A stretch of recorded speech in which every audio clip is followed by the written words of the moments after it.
नमस्कार दोस्तों, welcome to government exam info. तो फाइनली आपका जो अपर पीसीएस का नोटिफिकेशन है वो आ चुका है और कल आपका लोअर पीसीएस का नोटिफिकेशन भी आ गया है। तो दोनों के ही आवेदन स्टार्ट हो चुके हैं। आज से आप अपर पीसीएस के लिए भी आवेदन कर पाएंगे।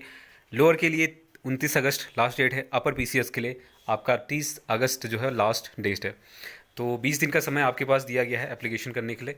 तो सबसे पहले देख लेते हैं, 10 अगस्त को ये रिलीज़ हो चुका है और 30 अगस्त तक आप इसके लिए आवेदन कर सकते हैं। फीस भी आप 30 अगस्त तक देंगे। तो इसमें जो जो इंपॉर्टेंट चीज़ें हैं कि करके मैं बताता हूँ। सबसे पहले आते हैं आपके जो पोस्टें हैं उस पर।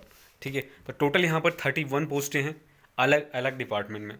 ग्रेड पे लेवल आपका मैक्सिमम लेवल 10 का रहेगा, जिसमें आपका जो पहला पोस्ट है वह है पुलिस उपाध्यक्ष गृह विभाग का 56,100 से लेकर 1,77,500 तक रहेगा। 10 पोस्टें हैं इसकी। वित्त अधिकारी 10 पोस्टें हैं, लेवल 10 का रहेगा इसमें भी। सहायकीय संभागीय परिवहन अधिकारी ये है आपका 11 पोस्ट है इसमें, और ये भी आपका लेवल 10 का रहेगा। तो लेवल 10 के काफ़ी सारे यहाँ पर पोस्टें हैं, तो बड़ी पोस्टें हैं। इसके लिए आप अप्लाई कर सकते हैं। आगे हम देखेंगे क्वालिफिकेशन क्या मांगा गया है, किसमें ग्रेजुएशन है या फिर किसमें ग्रेजुएशन किसी पर्टिकुलर स्ट्रीम से मांगा गया है या फिर किसमें पोस्ट ग्रेजुएशन मांगा गया, उसको हम देखते हैं। इसके अलावा काफ़ी सारी पोस्टें आपके लेवल 10 के अंदर ही है। इसके अलावा कुछ पोस्ट हैं जो लेवल 7 और 6 के अंदर भी आते हैं, तो उसको भी देख लेते हैं। ये सब आप देख लेना, ठीक है।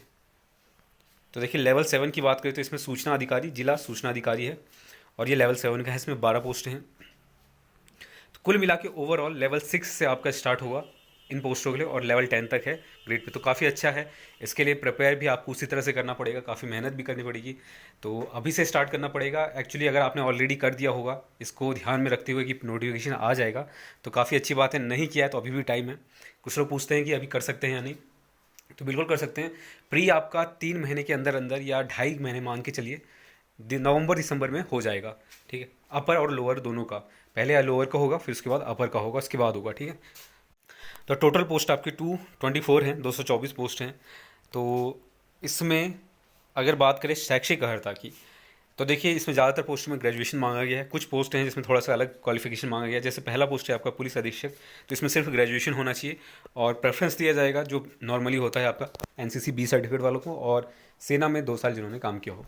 ठीक, प्रादेशिक सेना में। इसके बाद है आपका वित्त अधिकारी, इसमें भी ग्रेजुएशन है और सेम इसमें भी है अधिमान्य। इसके अलावा सहायक संभागीय परिवहन अधिकारी, इसमें भी आपका ग्रेजुएशन होना चाहिए और इसमें भी आपका जो अधिमान्य है वो एनसीसी वालों को दिया जाएगा, बी सर्टिफिकेट वालों को और सेना वालों को जिनको 2 वर्ष का अनुभव है। इसके बाद है आपका सहायक निदेशक उद्योग प्रबंधक, इसमें भी आपका ग्रेजुएशन होना चाहिए किसी भी स्ट्रीम से, साइंस आर्ट जो भी है। इसके अलावा इसमें भी आपको जो एक और यहाँ पर दिया गया एडिशनल अधिमान में कि व्यावसायिक प्रशासन में स्नातकोत्तर की अगर उपाधि है तो यहाँ पर आपको प्रेफरेंस दिया जाएगा, लेकिन नहीं भी है तो भी आप इस पोस्ट के लिए एलिजिबल होंगे। ठीक है, ये सिर्फ अधिमान है, प्रेफरेंस लेवल है।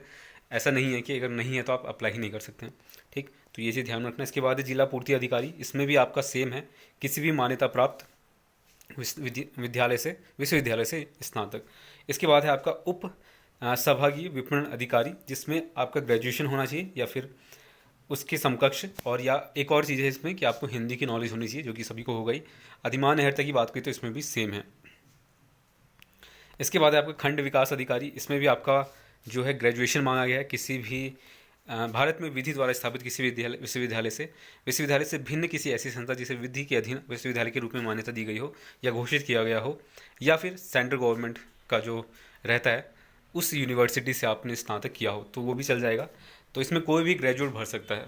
ठीक, अधिमान्य अर्हता इसमें सेम है बिल्कुल। सहायक निबंधक की बात करें तो इसमें भी आपका ग्रेजुएशन मांगा गया है।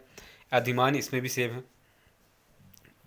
अधिमान का मतलब होता है प्रेफरेंस। ठीक है, इसके बाद है सहायक श्रमायुक्त, यानी कि श्रम विभाग में जो आपका है वो है आपका सहायक श्रम आयुक्त के पद हेतु अभ्यर्थी के पास भारत में विधि द्वारा स्थापित किसी विश्वविद्यालय से, इसमें थोड़ा अलग है। इसमें अर्थशास्त्र, समाजशास्त्र, वाणिज्य, विधि, श्रम संबंध, श्रम कल्याण, समविधि, समाज कार्य कल्याण, व्यापार प्रबंध, कार्मिक प्रबंध विषयों में से किसी भी एक विषय से होना चाहिए, बस इतना है। इनमें से अगर कोई भी एक विषय है या फिर अगर आपने इकोनॉमिक्स से किया है तो चल जाएगा ग्रेजुएशन में। अगर इकोनॉमिक्स था, सोशियोलॉजी समाजशास्त्र था तो भी यहाँ पर चल जाएगा, वाणिज्य था तो भी चल जाएगा। तो इनमें से अगर कोई भी एक है तो यहाँ पर आपके लिए आप एलिजिबल होंगे इस पोस्ट के लिए। इसके बाद अगला है आपका सहायक निदेशक कारखाना, व्यावलर श्रम विभाग, ठीक है। तो इसमें क्या मांगा गया है, इसमें है आपका सेवा में किसी पद पर सीधी भर्ती के लिए अभ्यर्थी के बाद भारत में विधि द्वारा स्थापित किसी विश्वविद्यालय से मैकेनिकल या फिर इलेक्ट्रिकल में स्नातक की उपाधि होना चाहिए या फिर इसके समकक्ष। यानी कि मैकेनिकल और इलेक्ट्रिकल वाले जो हैं वो इसके लिए एलिजिबल होंगे सिर्फ, ठीक है, इस पोस्ट के लिए सिर्फ होंगे। बाकी अप्लाई तो सभी को करना है जो भी ग्रेजुएट हैं, क्योंकि काफ़ी सारे पोस्ट हैं, तो सिर्फ एक पोस्ट को देखकर आप अप्लाई करना छोड़ेंगे तो नहीं, ठीक है। इसमें भी अधिमान वही रहने वाला है। इसके बाद है आपका सहायक गन्ना आयुक्त। अब इसमें जो है लोअर पीसीएस की तरह कृषि में स्नातक मांगा गया है, ठीक है। तो ये ध्यान में रखना, जो एग्रीकल्चर में ग्रेजुएट हैं उनके लिए है ये पोस्ट। इसके बाद बात करते हैं अगला पोस्ट। इसमें प्रेफरेंस किसको दिया जाएगा, अगर आपने कृषि में ही पीजी करा है, पोस्ट ग्रेजुएशन करा है, तो आपको प्रेफरेंस मिलेगा, लेकिन ये कंपलसरी नहीं है, अगेन जो मैंने बताया आपको। इसके बाद है आपका उप शिक्षा अधिकारी स्टाफ ऑफिसर, और इसमें जो अनिवार्य है वो है आपका पोस्ट ग्रेजुएशन। अब ये जो पोस्ट हैं इसमें कुछ पोस्ट ऐसी हैं जिसमें पोस्ट ग्रेजुएशन है। अधिमान किसको दिया जाएगा, भारत में विधि द्वारा स्थापित शिक्षा शास्त्र में स्नातक प्रशिक्षण, जिसके पास बीएड की उपाधि हो उनके लिए, ठीक है। इसके बाद है आपका सहायक निदेशक मत्स्य पशुपालन। इसमें आपका जो अनिवार्य रहता है उसमें है आपका मत्स्य पालन में विशेषज्ञता के साथ प्राणी विज्ञान में एमएससी यानी कि पोस्ट ग्रेजुएशन होना चाहिए, किसमें, प्राणी विज्ञान में, ये ध्यान रखना। अथवा अगर ये नहीं है तो central institute of fisheries education Mumbai से द्विवर्षीय डिप्लोमा के साथ रसायन विज्ञान, प्राणी विज्ञान और वनस्पति विज्ञान विषयों के साथ बीएससी भी चल जाएगा। अगर ये भी नहीं है तो तीसरा ऑप्शन है गोविंद वल्लभ पंत कृषि एवं प्रौद्योगिकी विश्वविद्यालय से मात्स्यिकी विज्ञान में 4 वर्षीय स्नातक पाठ्यक्रम।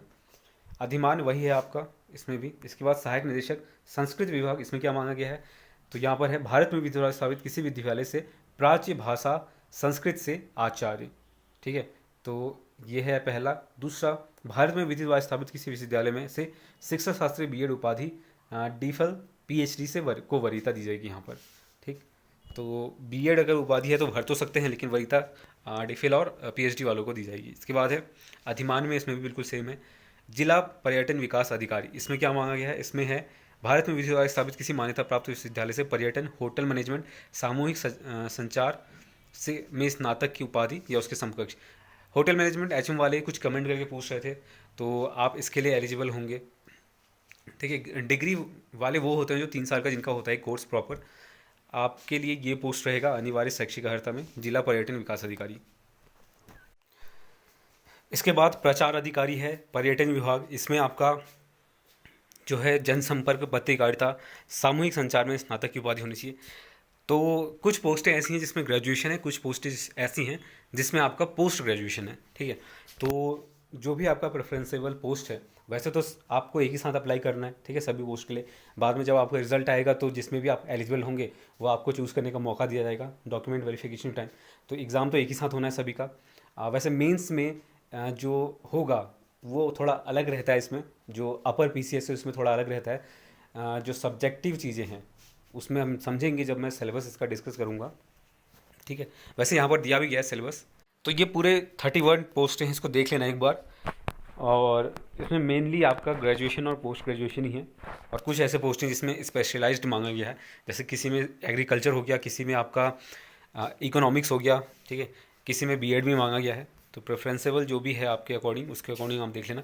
इसके बाद हम बात करते हैं आपका जो क्राइटेरिया है हाइट का, वो किस किस के लिए है, ठीक है। तो देखिए ये तो हो गया आपका जो एलिजिबिलिटी है, क्वालिफिकेशन। इसके बाद बात कर लेते हैं शारीरिक मापदंड, सिर्फ और सिर्फ पहले यहाँ पर दिया गया पुलिस उपाधीक्षक के लिए, ठीक है। इसमें कितना है, इसमें उतना ही है जितना आपका नॉर्मल लोअर पीसीएस में भी था कुछ पोस्टों के लिए। तो सामान्य के लिए 167.7 और महिला के लिए 152 सेंटीमीटर। 5 सेंटीमीटर का छूट मिलता है पर्वती वालों को। पर्वती वाले वही होंगे जिनके पास हिल सर्टिफिकेट होगा, तो हिल सर्टिफिकेट है तभी आप एलिजिबल माने जाएंगे, कहने का मतलब ये है। अनुसूचित जनजाति का 160 सेंटीमीटर और महिलाओं के लिए 147 यानी कि 147 सेंटीमीटर है।